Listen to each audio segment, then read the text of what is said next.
Hello everyone. Thank you for clicking on my channel. My name is Tina and I welcome you to another one of my videos. Now that we know how tag questions can turn your casual conversation into a dynamic workplace conversation, it is but fitting to learn the correct structure and grammatical elements that make up the two sentences, the declarative statement and the tag question itself.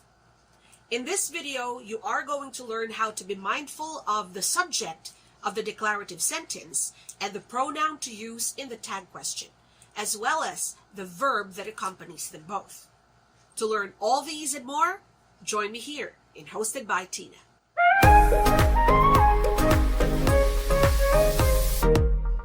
If this is your first time on the channel, I make videos on job readiness, employment skills, and communication tutorials. Don't forget to click on the red subscribe button down below, together with the notification bell, so you are always updated with my latest videos.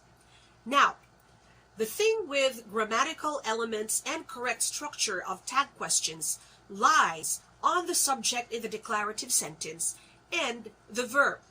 These are the parts of speech that need to be reused and recycled when you get to the tag question part. This topic is something that we have clearly discussed in the first part of this video, which is very much accessible when you click that overhead card up there. In that video, we said that if the declarative sentence is in the positive form, then the tag question should be in the negative form. And that would all depend on how we say or write the verb, come the tag question part. To refresh you with all these, here is the illustration. In the sentence sample, Leonard will make an excellent manager, won't he? The declarative sentence, Leonard will make an excellent manager, has the auxiliary verb will. Notice that the declarative sentence is in the positive tone. In the tag question, won't he, the auxiliary verb used is won't, which is the negative form of the verb will. This also goes to say that if the declarative sentence is in the negative form, as suggested by the verb in the sentence, we transform that verb in the tag question to make it positive, such as in this example. The visitors haven't eaten yet, have they? The declarative sentence, the visitors haven't eaten yet, contains the negative verb haven't, which was transformed to positive have in the tag question, have they?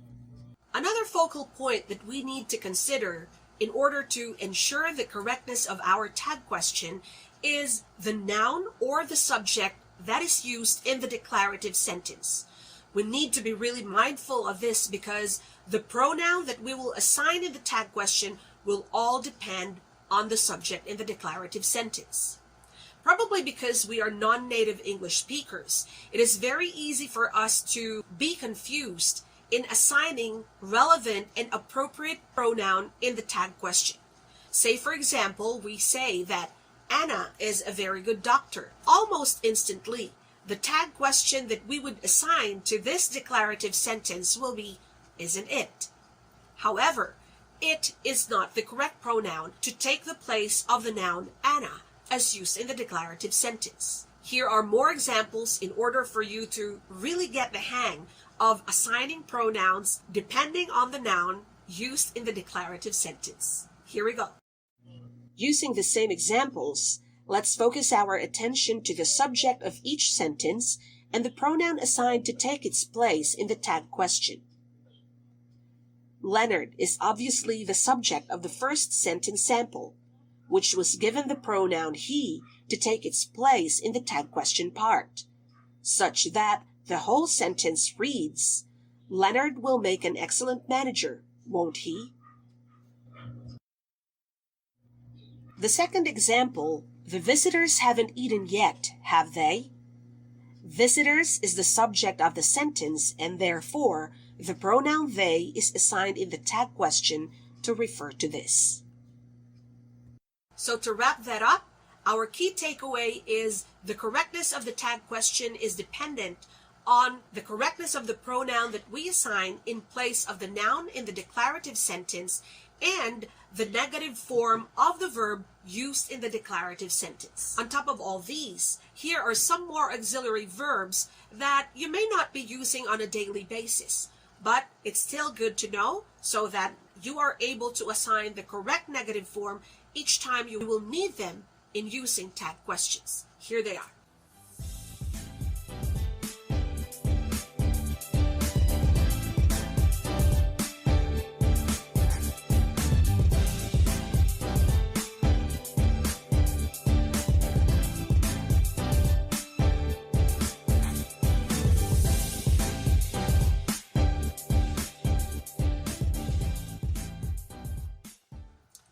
Thank you for watching this video, and thank you for having me on your screens today. Once again, this is Tina Dela Cruz of Hosted by Tina. Ta-da!